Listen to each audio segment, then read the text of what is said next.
Top stories ಅನ್ನ ನೋಡಿದ್ರೆ ಸುದ್ದಿ ಆರಂಭದಲ್ಲಿ ಶಾಕಿಂಗ್ ನ್ಯೂಸ್ ಅಂತ ಹೇಳಿ ಅನಿಸ್ತಾ ಇದೆ. ಸಿಎಂ ಸಿದ್ದರಾಮಯ್ಯ ನೇತೃತ್ವದ ಸರ್ಕಾರದಲ್ಲಿ ಅಧಿಕಾರಿಗಳು ಫ್ರೀಡಂ ಆಗಿ ಕೆಲಸ ಮಾಡೋಕೆ ಸಾಧ್ಯ ಇಲ್ವಾ ಅನ್ನುವಂತ ಒಂದು ಪ್ರಶ್ನೆ ಹೇಳ್ತಾ ಇದೆ.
ಸಿದ್ದರಾಮಯ್ಯ ನೇತೃತ್ವದ ಸರ್ಕಾರದಲ್ಲಿ ಅಧಿಕಾರಿಗಳು ಸ್ವತಂತ್ರವಾಗಿ ಕೆಲಸ ಮಾಡೋಕೆ ಸಾಧ್ಯ ಇಲ್ಲ ಅನ್ನೋದು ಮತ್ತೊಮ್ಮೆ ಪ್ರೂವ್ ಆಗ್ತಾ ಇದೆ.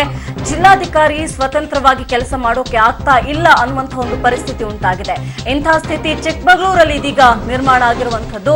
ಚಿಕ್ಕಮಗಳೂರು ಡಿಸಿ ಸತ್ಯವತಿ ಆಡಳಿತದಲ್ಲಿ ಪಾರದರ್ಶಕತೆ ಕಾಪಾಡಬೇಕು ಅನ್ನುವಂತಹ ಒಂದು ಮಹತ್ವಾಕಾಂಕ್ಷೆ ಇಟ್ಕೊಂಡು ಅಲ್ಲಿಗೆ ಬರ್ತಾರೆ. ಭ್ರಷ್ಟರಿಗೆ ಬ್ರೇಕ್ ಹಾಕ್ತಾ ಸಾಕ್ತಾ ಇರ್ತಾರೆ. ಆದ್ರೆ ತಮ್ಮ ಸೀಮಿತ ವರ್ಗಾವಣೆಯ ಅಧಿಕಾರದಲ್ಲಿ ತರೀಕೆರೆಯ ತಾಲೂಕಿನ 5 ವಿಲೇಜ್ ಅಕೌಂಟೆಂಟ್ ಗಳನ್ನ ಅವರು ಭ್ರಷ್ಟಾಚಾರ ಮಾಡಿದ್ರು ಅನ್ನುವ ಒಂದೇ ಒಂದು ಕಾರಣಕ್ಕೆ ಟ್ರಾನ್ಸ್ಫರ್ ಮಾಡಿಸಿರ್ತಾರೆ. ಆದ್ರೆ ತರೀಕೆರೆಯ ಕಾಂಗ್ರೆಸ್ ಶಾಸಕ GH ಶ್ರೀನಿವಾಸ್ ವಿಲೇಜ್ ಅಕೌಂಟೆಂಟ್ ಗಳ ವರ್ಗಾವಣೆಯನ್ನ ಕ್ಯಾನ್ಸಲ್ ಮಾಡಿಸಿದ್ದಾರೆ. 5 ವಿಲೇಜ್ ಅಕೌಂಟೆಂಟ್ ಗಳ ವರ್ಗಾವಣೆಯನ್ನ ತಡೆ ಹಿಡಿಬೇಕು ಅಂತ ಶಾಸಕ ಶ್ರೀನಿವಾಸ್ ಬರೆದಂತ ಪತ್ರಕ್ಕೆ ಖುದ್ದು ಸಿಎಂ ಸಿದ್ದರಾಮಯ್ಯನವರೇ ಸೈನ್ ಕೂಡ ಮಾಡಿದ್ದಾರೆ. ಈ ಪತ್ರವನ್ನ ಕಂದಾಯ ಇಲಾಖೆಗೆ ವರ್ಗಾವಣೆ ಕೂಡ ಮಾಡಿದ್ದಾರೆ. ಕಂದಾಯ ಸಚಿವ ಕಾಗೋಡು ತಿಮ್ಮಪ್ಪ 5 ವರ್ಗಾವಣೆಗೆ ಈಗಾಗಲೇ ತಡೆ ಕೊಟ್ಟಿದ್ದಾರೆ. ಇದನ್ನೆಲ್ಲ ನೋಡ್ತಾ ಇದ್ರೆ ಡಿಸಿ ಆದೇಶಕ್ಕೂ ಕೂಡ ಕಿಮ್ಮತ್ತಿಲ್ವಾ? ವಿಲೇಜ್ ಅಕೌಂಟೆಂಟ್ ಗಳ ವರ್ಗಾವಣೆಯಲ್ಲೂ ಕೂಡ ಸಿಎಂ ಸಿದ್ದರಾಮಯ್ಯ ಮೂಗು ತೂರಿಸ್ತಾರೆ ಅನ್ನೋದು ನಿಜಕ್ಕೂ ಆಶ್ಚರ್ಯ ಮೂಡಿಸುವಂತ ವಿಷಯ. ಇದಕ್ಕೆ ಸಿಎಂ ಸಿದ್ದರಾಮಯ್ಯನವರೇ ಉತ್ತರ ಕೊಡಬೇಕಾಗತ್ತೆ.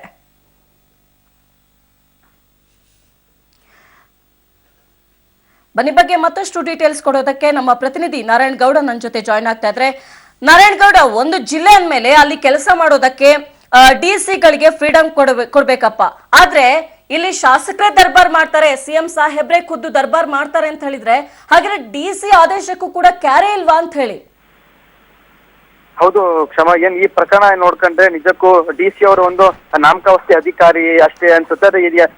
ಈ ಡಿಸಿ ಅವರನ್ನು ಕೂಡ ಒಂದು ನಿಯಂತ್ರಣ ಮಾಡುವಂತ ಒಂದು ಶಾಸಕರಾಗ್ಲಿರ್ಬೋದು, ಇಲ್ಲಾಂತಂದ್ರೆ ಸಿಎಂ ಆ ಶಾಸಕರು ಕೂಡ ಇಲ್ಲಿ ಡಿಸಿ ಅವರನ್ನ ನಿಯಂತ್ರಣ ಮಾಡ್ತಿದ್ದಾರೆ ಅನ್ನೋ ಒಂದು ಅನುಮಾನ ವ್ಯಕ್ತ ಇದೆ. ಯಾಕಂದ್ರೆ ಒಂದು ಆಡಳಿತದಲ್ಲಿ ಪಾರದರ್ಶಕತೆ ತರಬೇಕು ಅನ್ನೋ ಕಾರಣಕ್ಕೋಸ್ಕರ ಜಿಲ್ಲಾಧಿಕಾರಿಯವರು ಏನು ಕಳೆದ ಒಂದು ಸುಮಾರು ವರ್ಷಗಳಿಂದ ಒಂದೇ ಜಾಗದಲ್ಲಿ ಜಾಂಡ ಹೂಡಿದಂತಹ ಕೆಲವು ಅಧಿಕಾರಿಗಳನ್ನ ವರ್ಗಾವಣೆ ಮಾಡಿದ್ರು. ಆ ವರ್ಗಾವಣೆ ವಿಚಾರದಲ್ಲೂ ಕೂಡ ಏನು ತರೀಕೆರೆ ಶಾಸಕ ಶ್ರೀನಿವಾಸ್ ಅವರು ಒಂದು ಸಿಎಂ ಅವರಿಗೆ ಒಂದು ಮನವಿ ಮಾಡ್ಕೊಂಡು ಆ ವರ್ಗಾವಣೆಯನ್ನ ಕ್ಯಾನ್ಸಲ್ ಮಾಡ್ತಿದ್ದಾರೆ. ಹಾಗಂತಂದ್ರೆ ಒಬ್ಬ ವಿಲೇಜ್ ಅಕೌಂಟೆಂಟ್ರು ಒಬ್ರು ಜಿಲ್ಲಾಧಿಕಾರಿ ವಿರುದ್ಧ ನಿಂತ್ಕೊಂಡು ಜಿಲ್ಲಾಧಿಕಾರಿ ಮಾಡಿದ ವರ್ಗಾವಣೆ ಅವ್ರು ಕ್ಯಾನ್ಸಲ್ ಮಾಡಿಸ್ತಾರೆ ಅಂತಂದ್ರೆ ನಿಜಕ್ಕೂ ಅವರು ಎಷ್ಟು ಮಟ್ಟಿಗೆ ಒಂದು ಪ್ರಭಾವ ಒಂದು ಇಟ್ಕೊಂಡಿರ್ಬೋದು. ಮತ್ತೆ ಈ ವಿಚಾರಗಳಲ್ಲಿ ಒಬ್ರು ಸಿಎಂ ಆಗಿದ್ದಂತವ್ರು ಒಬ್ಬ ವಿಲೇಜ್ ಅಕೌಂಟೆಂಟ್ ವಿಚಾರದಲ್ಲೂ ಕೂಡ ಕೈ ಹಾಕಿ ಅವರ ಒಂದು ವರ್ಗಾವಣೆ ವಿಚಾರದಲ್ಲೂ ಕೂಡ ಮೂಗು ತೋರಿಸ್ತಾರೆ ಅಂತಂದ್ರೆ ನಿಜಕ್ಕೂ ಒಂದು ಈ ರೀತಿಯಾದಂತಹ ಒಂದು ಅಭಿವೃದ್ಧಿ, ಈ ರೀತಿಯಾದ ಒಂದು ಬೆಳವಣಿಗೆ ಯಾವ ರೀತಿಯಾದಂತಹ ಅಭಿವೃದ್ಧಿ ಮಾಡ್ಬೋದು ಅನ್ನೋದನ್ನ ಕೂಡ ಒಂದು ಮೇಲ್ನೋಟಕ್ಕೆ ಕಾಣಿಸುತ್ತೆ. ಕ್ಷಮಾ. ಖಂಡಿತ ನಾರಾಯಣ್ ಗೌಡ, ಇನ್ನೊಂದು ಭ್ರಷ್ಟ ವಿಲೇಜ್ ಅಕೌಂಟೆಂಟ್ ಗಳಿಗೆ ಇವರು ರಕ್ಷಣೆ ಕೊಡ್ತಾರೆ, ಅವರು ಮುಕ್ತವಾಗಿ ಕೆಲಸ ಮಾಡೋದಕ್ಕೆ ಬಿಟ್ಬಿಡ್ತಾರೆ, ಟ್ರಾನ್ಸ್ಫರ್ ಆದವರನ್ನೇ ಮತ್ತೆ ವಾಪಸ್ ಕರ್ಕೊಂಡು ಬಂದು ಕೆಲಸ ಮಾಡೋ ತರ ಮಾಡ್ತಾರೆ ಅಂತ ಹೇಳಿದ್ರೆ ಯಾವ ಸೀಮೆ ಪಾರದರ್ಶಕತೆಯನ್ನು ಇವರು ಕಾಯ್ದುಕೊಳ್ತಿದ್ದಾರೆ ಅನ್ನುವಂತ ಒಂದು ಪ್ರಶ್ನೆ. ಇದ್ರ ಜೊತೆಗೆ ನಾರಾಯಣ್ ಗೌಡ, ಈ ವಿಲೇಜ್ ಅಕೌಂಟೆಂಟ್ ಗಳು ಭ್ರಷ್ಟಾಚಾರದಲ್ಲಿ ಭಾಗಿಯಾಗಿದ್ರು ಅಂತ ಹೇಳ್ತಿದಾರಲ್ವಾ, ಏನ್ ಮಾಡಿದ್ರಂತೆ ಅವರು? ಈ ವಿಚಾರದಲ್ಲಿ ಅಂದ್ರೆ ಇವರು ಭ್ರಷ್ಟಾಚಾರದಲ್ಲಿ ನೇರವಾಗಿ ಭಾಗಿಯಾಗಿದ್ರು ಅನ್ನೋದಕ್ಕಿಂತ ಕಳೆದ ಹಲವಾರು ವರ್ಷಗಳಿಂದ ಒಂದೇ ಸ್ಥಳದಲ್ಲಿ ಜಾಂಡ ಹೂಡಿದಂತ ಅಧಿಕಾರಿಗಳು ಏನು ಚಿಕ್ಕಮಗಳೂರು ಜಿಲ್ಲೆಯಲ್ಲಿ ಸುಮಾರು 44 ಜನ ವಿಲೇಜ್ ಅಕೌಂಟೆಂಟ್ ಗಳನ್ನ ವರ್ಗಾವಣೆ ಮಾಡಿದ್ರು. ಅದರಲ್ಲಿ ತರೀಕೆರೆನಲ್ಲಿದ್ದಂತ 5 ವಿಲೇಜ್ ಅಕೌಂಟೆಂಟ್ ಗಳಿದ್ದಾರೆ.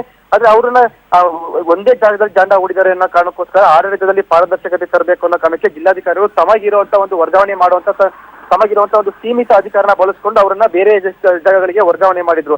ಆದ್ರೆ ಈ ವರ್ಗಾವಣೆಯನ್ನು ಕೂಡ ಅವರು ಆ ವಿಲೇಜ್ ಅಕೌಂಟೆಂಟ್ ಶಾಸಕರ ಮುಖಾಂತರ ಸಿಎಂ ಅವ್ರಿಗೂ ಮುಟ್ಟಿಸ್ತಾರೆ ಅಂತಂದ್ರೆ ನಿಜಕ್ಕೂ ಒಂದು ಆ ಸಿಎಂ ಅವರು ಒಬ್ಬ ವಿಲೇಜ್ ಅಕೌಂಟೆಂಟ್ ವಿಚಾರದಲ್ಲಿ ಸಿಎಂ ಅವರು ಮುಖ ತೋರಿಸ್ತಾರೆ ಅಂತಂದ್ರೆ ನಿಜಕ್ಕೂ ಈ ವರ್ಗಾವಣೆಯಲ್ಲಿ ಅಂತ ಸಿಎಂ ಸಿದ್ದರಾಮಯ್ಯವರಿಗೆ ಈ ವರ್ಗಾವಣೆ ವಿಚಾರದಲ್ಲಿ ಮೂಗ್ ತೋರಿಸಿದ್ರೆ ಅವ್ರ ಮನಸ್ಸಿಗೆ ಏನ್ ಖುಷಿ ಸಿಗುತ್ತೋ ಇಲ್ಲಾಂದ್ರೆ ಅವ್ರಿಗೆ ಇನ್ನೇನ್ ಸಿಗುತ್ತೋ ಅನ್ನೋದು ನಿಜಕ್ಕೂ ಕೂಡ ಒಂದು ಯಕ್ಷ ಪ್ರಶ್ನೆ ಕ್ಷಮ. ಖಂಡಿತ ಇದರ ಜೊತೆಗೆ IPS ಲೆವೆಲ್ ಅಲ್ಲ IAS ಲೆವೆಲ್ ಅಲ್ಲ ವಿಲೇಜ್ ಅಕೌಂಟೆಂಟ್ ಗಳನ್ನ ರಕ್ಷಣೆ ಮಾಡಿದ್ದಾರೆ ಸಿಎಂ ಸಿದ್ದರಾಮಯ್ಯನವರು.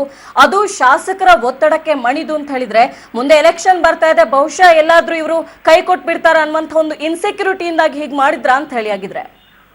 ಹೌದು ಕ್ಷಮ ಇದ್ರು ಇರ್ಬೋದು. ಯಾಕೆಂತಂದ್ರೆ ಒಬ್ರು ಸಿಎಂ ಆಗಿದ್ದಂತವ್ರು IAS IPS ಅಧಿಕಾರಿಗಳನ್ನ ವರ್ಗಾವಣೆ ಮಾಡೋದ್ರಲ್ಲಿ ಅವರೊಂದು ಕೈ ಮೂಗ್ ತೋರಿಸಿದ್ರೆ ಅದಕ್ಕೊಂದು ಅರ್ಥ ಇರುತ್ತೆ. ಒಬ್ಬ ಸಿಎಂ ಆಗಿದ್ದಂತವ್ರು ಒಬ್ಬ ವಿಲೇಜ್ ಅಕೌಂಟೆಂಟ್ ಗಳನ್ನ ವರ್ಗಾವಣೆ ಮಾಡೋದ್ರಲ್ಲೂ ಅವರು ಮೂಗ್ ತೋರಿಸ್ತಾರೆ ಅಂತಂದ್ರೆ ನಿಜಕ್ಕೂ ಈ ಒಂದು ಯಾವ ಕಾರಣಕ್ಕೋಸ್ಕರ ಈ ರೀತಿ ಮಾಡ್ತಾ ಇದ್ದಾರೆ ಅನ್ನೋದನ್ನ ಅವರೇ ಸ್ಪಷ್ಟಪಡಿಸಬೇಕು. ಒಂದು ಈಗಾಗಲೇ ನೀವ್ ಹೇಳ್ದಂಗೆ ಚಿಕ್ಕಮಗಳೂರು ಜಿಲ್ಲೆಯಲ್ಲಿ ಏನು 5 ವಿಧಾನಸಭಾ ಕ್ಷೇತ್ರಗಳಲ್ಲಿ ಕಾಂಗ್ರೆಸ್ ಮರ್ಯಾದೆ ಉಳಿಸಿರದೆ ತರೀಕೆರೆ, ಇನ್ನು ಉಳಿದ ಕ್ಷೇತ್ರಗಳಲ್ಲಿ ಬಿಜೆಪಿ 2 ಕಾಂಗ್ರೆಸ್ 2 ಹಂಚ್ಕೊಂಡಿದೆ. ಆಗ ಕಾಂಗ್ರೆಸ್ನ GS ಶ್ರೀನಿವಾಸ್ ಅವರೇ ತರೀಕೆರೆ ಮರ್ಯಾದೆ ಆ ಹಿನ್ನೆಲೆಯಲ್ಲಿ ಕಳೆದ 4 ವರ್ಷಗಳಿಂದನೂ ಸಿಎಂ ಸಿದ್ದರಾಮಯ್ಯಗೆ ಶ್ರೀನಿವಾಸ್ ಅಂದ್ರೆ ಒಂದ್ ಸ್ವಲ್ಪ ಪ್ರೀತಿ ಹೆಚ್ಚು ಅಂತಾನೆ ಹೇಳ್ಬೋದು. ಆ ಹಿನ್ನೆಲೆಯಲ್ಲಿ ಆದ್ರೂ ಪ್ರೀತಿ ಎಷ್ಟೇ ಹೆಚ್ಚಿದ್ರು ಕೂಡ ಒಬ್ರು ಜಿಲ್ಲಾಧಿಕಾರಿ ಆಡಳಿತದಲ್ಲಿ ಪಾರದರ್ಶಕತೆ ತರಬೇಕು ಅಂತ ಮಾಡಿದ ವರ್ಗಾವಣೆಯನ್ನ ಇವರು ಸಿಎಂ ಅವರು ಕ್ಯಾನ್ಸಲ್ ಮಾಡ್ತಾರೆ ಅಂದ್ರೆ ನಮ್ದು ಅಭಿವೃದ್ಧಿ ಸರ್ಕಾರ ನುಡಿದಂತೆ ನಡೆದ ಸರ್ಕಾರ ಅಂತ ಅನ್ನೋದು ಅಭಿವೃದ್ಧಿ ಸರ್ಕಾರ ಅಂತದ್ದು ಇಲ್ಲಿ ನೋಡ್ಕೊಂಡ್ರೆ ಯಾವ ರೀತಿ ಅಭಿವೃದ್ಧಿ ಆಗ್ತಾ ಇದೆ ಅನ್ನೋದು ಕೂಡ ಮೇಲ್ನೋಟಕ್ಕೆ ಒಂದು ಎದ್ದು ಕಾಣುತ್ತೆ ಕ್ಷಮ.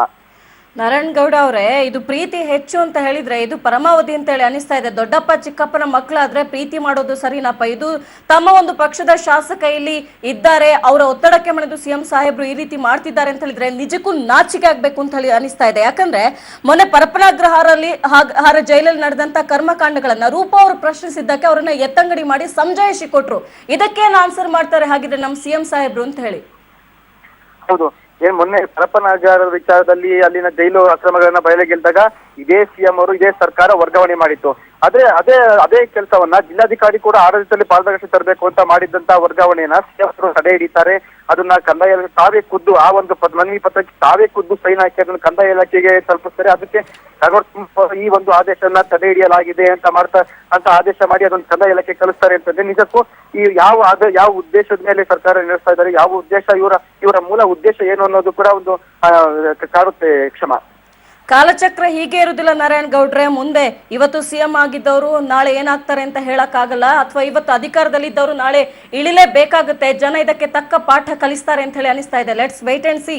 ನಾರಾಯಣಗೌಡ್ರೆ, ಧನ್ಯವಾದ ನಿಮ್ಮೆಲ್ಲ ಮಾಹಿತಿಗಾಗಿ. ಇನ್ನು ಇದಕ್ಕೆ ಪ್ರತಿಕ್ರಿಯೆ ಕೊಡೋದಕ್ಕೆ ಅಂತ ಶ್ರೀನಿವಾಸ್ ಅವರಿಗೆ ನಾವು ಕಾಲ್ ಮಾಡಿದ್ವಿ, ಆದ್ರೆ ನಾವು ಯಾವುದೇ ರೀತಿಯ ಪ್ರತಿಕ್ರಿಯೆ ಕೊಡೋದಿಲ್ಲ ಅಂತ ಕಾಲ್ ಅನ್ನ ಕಟ್ ಮಾಡ್ತಾ ಇದ್ದಾರೆ. ಯಾವ ಸೀಮೆ ಪಾರದರ್ಶಕತೆ ಆಡಳಿತವನ್ನ ನಡೆಸ್ತಾ ಇದ್ದಾರೆ ಅನ್ನುವಂತಹ ಪ್ರಶ್ನೆ ನಾಡಿನ ಜನರಿಗೆ ಕಾಡ್ತಾ ಇರುವಂತದ್ದು.